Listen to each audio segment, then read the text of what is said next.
Hey there, greetings everybody. I want to welcome you here to Prog Monster. My name is Murph. I am the host of this show, a show dedicated to progressive rock and other forms of rock music. So it's now episode 5 of Ranking the Albums. This is a series of episodes in which Ben, a subscriber of mine, gives me four albums. I listen to the 4 of them and then I rank them according to how I like them. So most of these albums I have not had the pleasure of listening to. Some of these albums, today's albums anyways, I actually own one of them, and a couple of the other ones I've listened to before. But I hadn't listened to them in this setting, so now we're going to do it. So what I generally have been doing with this series, unlike the other one, is that I will give you all the information that I feel about the album, and then at the end I'll rank them. But before I was giving them in the order that I ranked them, so now we're going to do it this way, and that's what we've been doing up to now.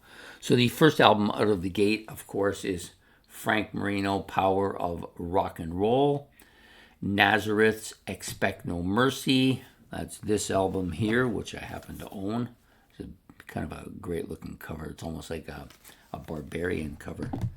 And then you have Aviary, or Aviary, their self-titled album, and then Bill Ward's Ward 1, Along the Way. So I wasn't really sure what to expect from most of these albums. I had a little bit of experience with this one, maybe 2 or 3 times, so I knew kind of what I was going to get. This time I was listening to it with the intent of kind of talking about it a bit. So the first album we're going to talk about, of course, is Frank Marino. That's the first one that came out, The Power of Rock and Roll. I have heard this album before a couple times, I believe. It's kind of a heavy album, lots of that singeing guitar sounds that he's known for. Catchy riffs, strong vocals. Yeah, so to me, this is a really solid album. And Frank Marino is an extraordinary guitar player as well. It's just constant soloing throughout the entire album. Fantastic stuff. And the vocals are good as well. The second album on the list, this one, Nazareth, Expect No Mercy. Sorry. This particular album also has an alternative version, as you can see here, if you are interested in purchasing this album. I like this one. It's not bad. It gives you lots of stuff to listen to. So this is I would say this is there's lots of heavy stuff, which is what you would expect from Nazareth. Of course, vocals are strong, as always. Got a bit of a bluesy, and then there's some country kind of feel to some of the tracks as well, which was kind of surprising to me. So it's kind of a varied album. It has lots of different sounds to it. And not totally... some of the stuff is pretty solid. Some of it not so solid. So I kind of had 2 feelings about the album. On one half, I thought the heavy stuff was really good. And on the other half, I thought some of the other stuff was kind of lame. So it's a kind of a mixed bag of stuff, I guess is the best way to describe it. I didn't care for it as much as I thought I would. Certainly not in the same league as Hair of the Dog, sorry. Yeah. So anyways, on to the next album, which was Aviary, their self-titled album. The vocals are female vocals here. Music is a bit odd. I found it a bit odd. Some medieval like sounds here, some odd sounds, some harp on this album as well. I just found this album kind of different, a little bit odd. It almost wasn't musical. It was almost like talking, a little bit of talking. The music was vocals were kind of subdued in some ways. There was lots of wacky noises. I didn't really follow a lot of it. A lot of it was pretty unmemorable. I didn't really care for the album too much at all, to be honest. I'll be straightforward and honest about that. The last album in the set by Bill Ward former drummer of Black Sabbath, of course. Ward 1, Along the Way, that's the title album. Sorry. Heavy, but also got that kind of a progressive element to it. Feels kind of progressive in a lot of ways.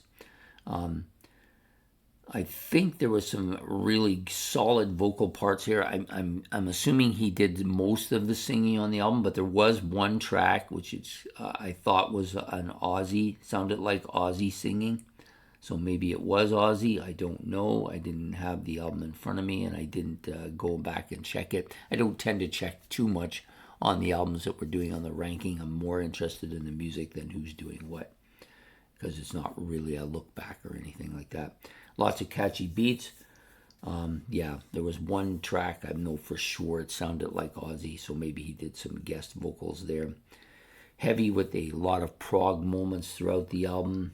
There are a couple of songs that are a little bit on the poppy side, so it sounds like he tried to put together a bunch of different stuff to try and give it some variety. I think it worked fairly well. There was a couple of tracks I didn't really care for, but a lot of the stuff I found appealing, quite appealing actually.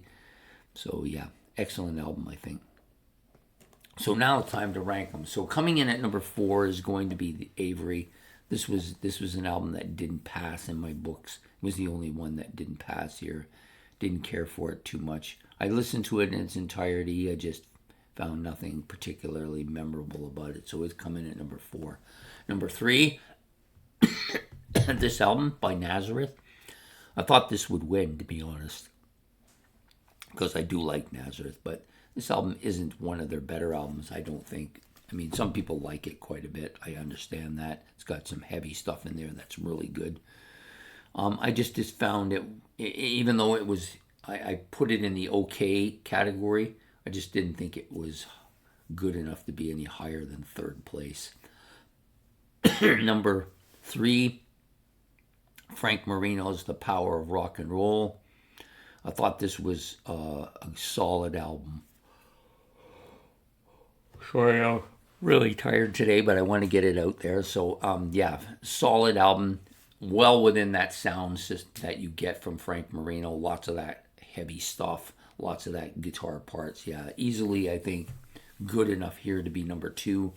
Challenged a little bit for number 1, but I think the Bill Ward album, which is going to win this, was just stronger, had more memorable stuff, had a little bit of that prog element going on. I thought Bill's vocals, if indeed it was him singing, it sounds like him, and the Ozzy vocal part was good too. Lots of catchy riffs on this album too, and I just think it was a solid album all around. More good stuff here than bad stuff, so definitely I think was the best album of the 4. Not too hard for it to win, and so there it is. So Bill Ward will go on to the semifinals with his album, and the other albums were pretty solid for the most part, except for the Aviary ones, which I didn't care for. So anyways, I hope you've enjoyed this episode of ranking the albums, and this will come out almost immediately, well, within the next half hour. I just changed my internet, so I'm thinking that these things are going to be much better. Went back to the original internet company that I worked with before. I liked them, so I feel good about it. So hopefully this will work out. Probably within the next, sometime next month, I'm going to start doing a live show. I've been thinking about it for a while. I'm not sure when I'm going to put it on. It'll depend. I'm going to think about it. When's the best time to do it for the people watching, and when's the best time to do it that's not conflicting with other things, right? So we'll get to that. But anyways, I hope that you've enjoyed this episode. Please hit the like and subscribe. Don't forget to hit the notification bell. And any comments about any of the 4 albums, you can put those in the comment section below. We will be back next Friday with another episode. I think it'll be episode 6 of ranking the albums then. So we will see you then. Have yourself a solid evening. Take care and goodbye.